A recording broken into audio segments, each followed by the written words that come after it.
আসসালামু আলাইকুম আমার সকল প্রিয় আপু এবং ভাইয়ারা, আপনারা সবাই কেমন আছেন?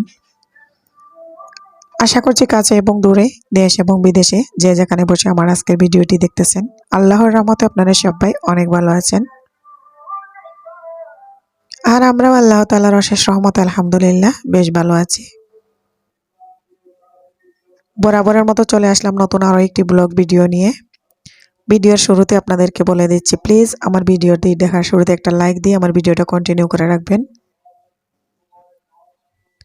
খুবই ছোট্ট একটা ভিডিও, আমি আশা করছি আপনারা ভিডিওটি ফুল দেখার চেষ্টা করবেন। আজকে ভিডিওটা একদম ছোট। সকালবেলা আমি নাস্তা করলাম দুধ, ব্রেড, কলা দিয়ে, তারপরে রান্নাঘরে চলে আসছি। খুবই ব্যস্ত সময় কাটাচ্ছি, ব্যস্ততার কারণে আসলে ভিডিও করারও সুযোগ পাচ্ছি না। তো একসঙ্গে আমি রান্না বান্না করে রেখে দিই 2-3 বেলার। তো এভাবেই আর কি খাওয়া দাওয়া করি। তো আজকে যেটা রান্না করলাম, পাতাকপি, আলু, টমেটো, মাছ দিয়ে রান্না করেছি, আল্লাহ রান্না করেছি। চাইলেও ভিডিও বড় করে এখন আর দিতে পারতেছি না, যাই হোক। তো আপনারা বলতে পারেন যে পাতাকপি আবার তরকারি কেউ রান্না করে খায়, তো আমরা সিলেটিরা রান্না করে খাই, তাই আমি রান্না করেছি, এটা আপনাদেরকে একটু দেখিয়ে দিলাম। এখন আমি লাউ রান্না করব। লাউ রান্না করার জন্য কয়েক পিস মাছ আগে ভালো করে মোচমোচা করে বাজি করে নিচ্ছি।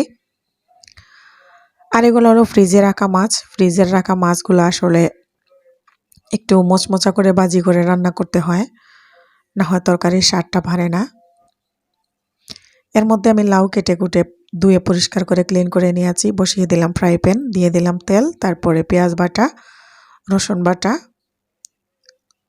একটু আদা বাটা, অল্প অল্প মশলা দিতেছি, কারণ লাউ তরকারিতে মশলার পরিমাণটা কম দিলেই হয়। মশলাগুলো একটু ভেজে তারপরে হলুদের গুঁড়া, মরিচের গুঁড়া, ধনিয়ার গুঁড়া, জিরার গুঁড়া, লবণ দিয়ে আমি ভালো করে কষিয়ে নিচ্ছি। দিয়ে দিলাম লাউ। আর লাউর তরকারি রান্না করতে বেশি একটা সময় লাগে না, খুবই তাড়াতাড়ি রান্না হয়ে যায়। আপনারা বলতে পারেন আমরা দুইজন মানুষ এত রান্না করি কেন? তো এটার কারণ হলো, এত রান্না করি আমি প্রচুর পরিমাণের সবজি খেতে পছন্দ করি, ভাতের থেকে আমি তরকারি বেশি খাই। আর যেহেতু আমি আমার একটা ছোটোখাটো ব্যবসা আছে, বেশিক্ষণ দেখা যায় রান্না বান্না করার সময় পাই না। ছোটো বাচ্চা, সংসারের কাজকর্ম করে, ভিডিও করি, এডিটিং করে সময় পাই না আসলে রান্নার, তাই আমি একসঙ্গে একটু বেশি করেই রান্না করে নিই। আর যে লাউর তরকারি, এইসব তরকারি আসলে খাওয়ার সময় একটু বেশি লাগে আমার বেলায়। আমি শুকনা শুকনা খাবার খেতে পারি না। তো এত মাছের তরকারি খালি রান্না করতেছি, কারণ সব সময় তো আর বিভিন্ন ধরনের রান্না হয় না। তো আমি যা রান্না করি, আমার লাইফস্টাইলটা, আমার রান্না বান্না, আমার রেসিপিগুলাই আমি আপনাদের সাথে দেখাবার চেষ্টা করি। আপনারা যারা আমার ভিডিওটি নতুন দেখতেছেন, আপনারা হয়তো বুঝবেন না, আমার পুরানা আপু এবং ভাইয়ারা যারা আমার ভিডিও দেখেন সব সময়, তো আপনারা তো জানেন আমি কত ব্যস্ত সময় পার করি। তো রান্না বান্না শেষ করে বিকেলবেলা চা খাবো, দোকানে চলে যাব আমি। চা বসাবো, তখন দেখি দুধ, চিনি, চা পাতা কোনোটাই বয়ামে ঢালা নাই। তো বড় বড় প্যাকেট থেকে এগুলা একটু নামিয়ে নিচ্ছি বয়ামে। চা পাতা ঢেলে নিলাম, তারপরে গুঁড়া দুধ ঢেলে নিচ্ছি। তো বড় করে 1 কাপ স্পেশাল চা খেয়ে তারপরে দোকানে চলে যাব। এখানে আপনাদের কাছে একটা রিকোয়েস্ট করে নিচ্ছি, নতুন নতুন যে আপু এবং ভাইয়ারা আমার ভিডিওগুলো দেখতেছেন, প্লিজ আমার ভিডিও দেখে একটা সাবস্ক্রাইব করে আমার পাশে থাকবেন। সাবস্ক্রাইব করার পর পাশে থাকা বেল আইকনে ক্লিক করে অলে দিয়ে রাখবেন, তাহলে আমি ভিডিও ছাড়ার সাথে সাথে আপনাদের কাছে নোটিফিকেশন চলে যাবে, আপনারা আমার ভিডিওটি দেখতে পারবেন। তো এগুলা দুধ, চিনি, চা পাতা এগুলা নামার পরে দেখতেছি যে ডালও বয়ামে নাই, ডালগুলাও আমি নামিয়ে নিলাম। বড় কন্টেনারে কিছু চিনি আবার আলাদা ছিল, চিনিগুলাও নামিয়ে নিয়েছি।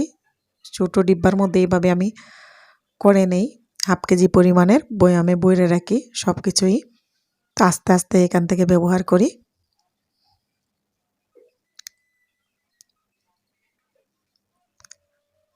আর যারা অলরেডি আমাকে সাবস্ক্রাইব করে আমার পাশে আছেন, আপনাদেরকে অসংখ্য ধন্যবাদ।